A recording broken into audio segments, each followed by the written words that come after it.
Chapter 6 The Little House. Foolish Tootles was now standing like a conqueror over Wendy's body, when the other boys sprang, armed, from their trees. "You are too late," he cried proudly. "I have shot the Wendy. Peter will be so pleased with me."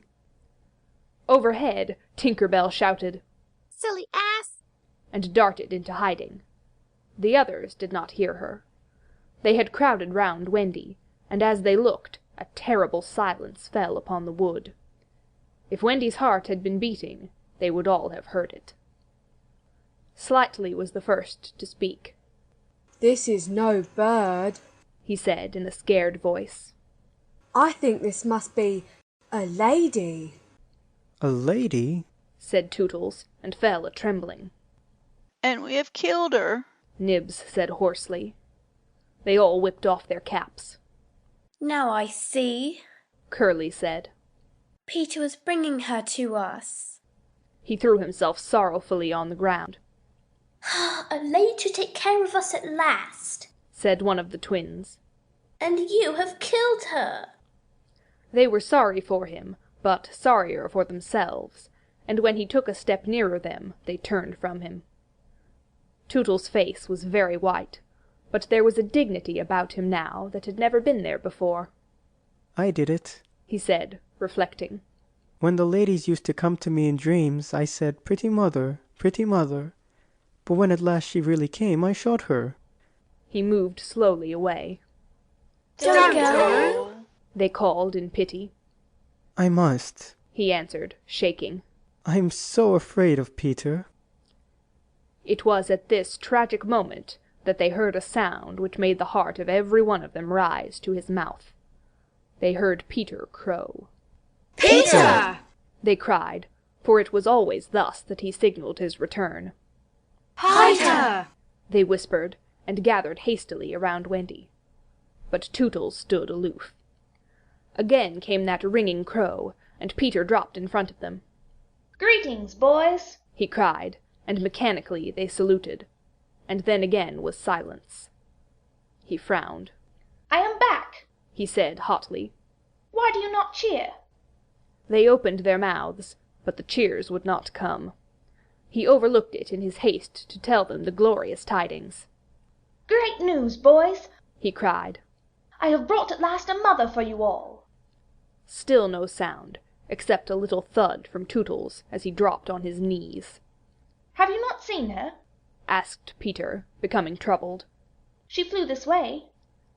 "Ah, me," one voice said, and another said, "Oh, mournful day." Tootles rose. "Peter," he said quietly. "I will show her to you." And when the others would still have hidden her, he said, "Back, twins. Let Peter see." So they all stood back and let him see, and after he had looked for a little time, he did not know what to do next. "She is dead," he said uncomfortably. "Perhaps she is frightened at being dead." He thought of hopping off in a comic sort of way till he was out of sight of her, and then never going near the spot any more. They would all have been glad to follow if he had done this. But there was the arrow. He took it from her heart and faced his band. "Whose arrow?" he demanded sternly. "Mine, Peter," said Tootles, on his knees. "Oh, dastard hand!" Peter said, and he raised the arrow to use it as a dagger. Tootles did not flinch. He bared his breast. "Strike, Peter," he said firmly. "Strike true." Twice did Peter raise the arrow, and twice did his hand fall. "I cannot strike," he said with awe. "There is something stays my hand." All looked at him in wonder, save Nibs, who fortunately looked at Wendy. "It is she," he cried. "the Wendy lady. See her arm?" Wonderful to relate, Wendy had raised her arm. Nibs bent over her and listened reverently. "I think she said, 'Poor Tootles,'" he whispered. "She lives," Peter said briefly. Slightly cried instantly, "The Wendy lady lives!" Then Peter knelt beside her and found his button. You remember she had put it on a chain that she wore round her neck. "See," he said. "the arrow struck against this, It is the kiss I gave her. It has saved her life. I remember kisses. Slightly interposed quickly. Let me see it. Aye, that's a kiss. Peter did not hear him. He was begging Wendy to get better quickly, so that he could show her the mermaids. Of course she could not answer yet, being still in a frightful faint, but from overhead came a wailing note. Listen to Tink. Said Curly.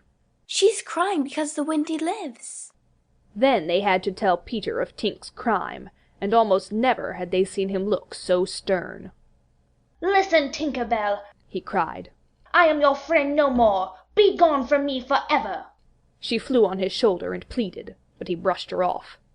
Not until Wendy again raised her arm did he relent sufficiently to say, Well, not forever, but for a whole week. Do you think Tinker Bell was grateful to Wendy for raising her arm? Oh dear no, never wanted to pinch her so much. Fairies indeed are strange, and Peter, who understood them best, often cuffed them. But what to do with Wendy in her present delicate state of health? Let us carry her down into the house, Curly suggested. Aye, Said Slightly. that is what one does with ladies. No, no, Peter said. you must not touch her. It would not be sufficiently respectful. That Said Slightly. is what I was thinking. But if she lies there, Tootles said. she will die. Aye, she will die. Slightly admitted. But there is no way out. Yes, there is. Cried Peter. Let us build a little house round her. They were all delighted. Quick, He ordered them. bring me each of you the best of what we have. Gut our house. Be sharp. In a moment they were as busy as tailors the night before a wedding. They scurried this way and that, down for bedding, up for firewood, and while they were at it, who should appear but John and Michael? As they dragged along the ground, they fell asleep standing, stopped, woke up, moved another step, and slept again. John, John, Michael would cry, wake up! Where is Nana, John? And Mother? and then John would rub his eyes and mutter. It is true, we did fly. You may be sure they were very relieved to find Peter. Hello, Peter, They said. Hello. Replied Peter amicably, though he had quite forgotten them. He was very busy at the moment, measuring Wendy with his feet to see how large a house she would need. Of course he meant to leave room for chairs and a table. John and Michael watched him. Is Wendy asleep? They asked. Yes. John, Michael proposed. let us wake her and get her to make supper for us. But as he said it, some of the other boys rushed on, carrying branches for the building of the house. Look at them! He cried. Curly, Said Peter in his most captain-y voice. see that these boys help in the building of the house. Aye, aye, sir. Build a house? Exclaimed John. For the Wendy. Said Curly. For Wendy? John said, aghast. Why, she's only a girl. That Explained Curly. is why we are her servants. You, Wendy's servants? Yes, Said Peter. and you also. Away with them. The astounded brothers were dragged away to hack and hew and carry. Chairs and a fender first. Peter ordered. Then we shall build a house round them. Aye, Said Slightly. that is how a house is built. It all comes back to me. Peter thought of everything. Slightly. He cried. Fetch a doctor. Aye, aye. Said Slightly at once, and disappeared, scratching his head. But he knew Peter must be obeyed, and he returned in a moment, wearing John's hat and looking solemn. Please, sir. Said Peter, going to him. Are you a doctor? The difference between him and the other boys at such a time was that they knew it was make-believe, while to him make-believe and true were exactly the same thing. This sometimes troubled them, as when they had to make believe that they had had their dinners. If they broke down in their make-believe, he rapped them on the knuckles. Yes, my little man. Slightly anxiously replied, who had chapped knuckles. Please, sir. Peter explained. A lady lies very ill. She was lying at their feet, but Slightly had the sense not to see her. Tut, tut, tut. He said, Where does she lie? In yonder glade. I will put a glass thing in her mouth. said Slightly, and he made believe to do it, while Peter waited. It was an anxious moment when the glass thing was withdrawn. How is she? Inquired Peter. Tut, tut, tut! Said Slightly. This has cured her. I am glad. Peter cried. I will call again in the evening. Slightly said. Give her beef tea out of a cup with a spout to it. But after he had returned the hat to John, he blew big breaths, which was his habit on escaping from a difficulty. In the meantime, the wood had been alive with the sound of axes. Almost everything needed for a cozy dwelling already lay at Wendy's feet. If only we knew, said one. the kind of house she likes best. Peter, Shouted another. she is moving in her sleep. Her mouth opens. Cried a third, looking respectfully into it. Oh, lovely. Perhaps she is going to sing in her sleep, Said Peter. Wendy, sing the kind of house you would like to have. Immediately, without opening her eyes, Wendy began to sing. I wish I had a pretty house, the littlest ever seen, with funny little red walls and roof of mossy green. They gurgled with joy at this, for by the greatest good luck the branches they had brought were sticky with red sap, and all the ground was carpeted with moss. As they rattled up the little house, they broke into song themselves. We built the little walls and roof and made a lovely door. So tell us, Mother Wendy, what are you wanting more? To this she answered greedily. Oh, really, next I think I'll have gay windows all about, with roses peeping in, you know, and babies peeping out. With a blow of their fists they made windows, and large yellow leaves were the blinds. But roses! Roses, cried Peter sternly. Quickly they made believe to grow the loveliest roses up the walls. Babies! To prevent Peter ordering babies, they hurried into song again. We've made the roses peeping out, the babes are at the door. We cannot make ourselves, you know, 'cause we've been made before. Peter, seeing this to be a good idea, at once pretended that it was his own. The house was quite beautiful, and no doubt Wendy was very cozy within, though, of course, they could no longer see her. Peter strode up and down, ordering finishing touches. Nothing escaped his eagle eyes.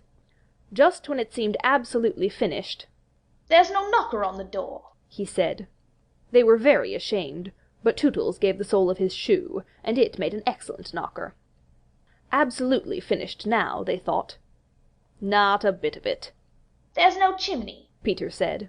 We must have a chimney. It certainly does need a chimney, said John importantly. This gave Peter an idea. He snatched the hat off John's head, knocked out the bottom, and put the hat on the roof. The little house was so pleased to have such a capital chimney that, as if to say thank you, smoke immediately began to come out of the hat. Now really and truly it was finished. Nothing remained to do but to knock. All look your best, Peter warned them. First impressions are awfully important. He was glad no one asked him what first impressions are. They were all too busy looking their best.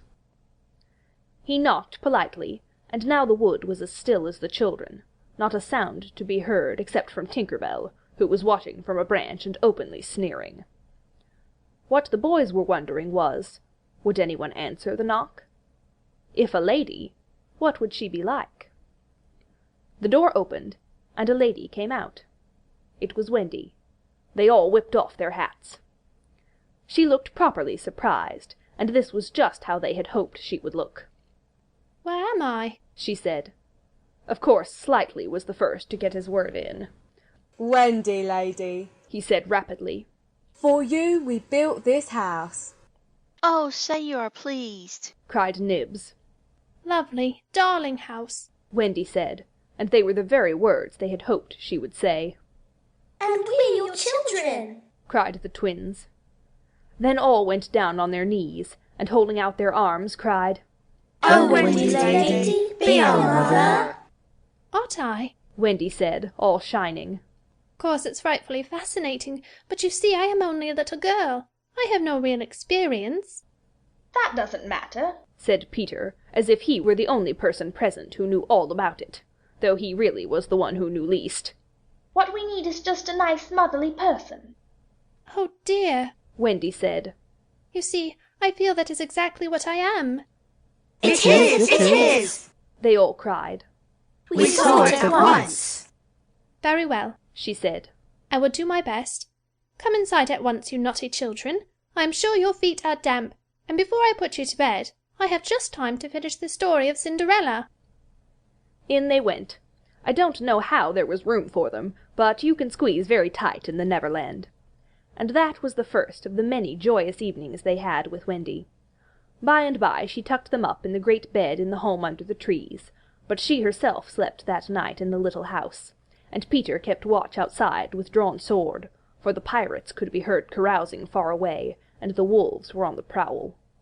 The little house looked so cozy and safe in the darkness, with a bright light showing through its blinds, and the chimney smoking beautifully, and Peter standing on guard. After a time he fell asleep, and some unsteady fairies had to climb over him on their way home from an orgy. Any of the other boys obstructing the fairy path at night they would have mischiefed, but they just tweaked Peter's nose and passed on. End of chapter 6.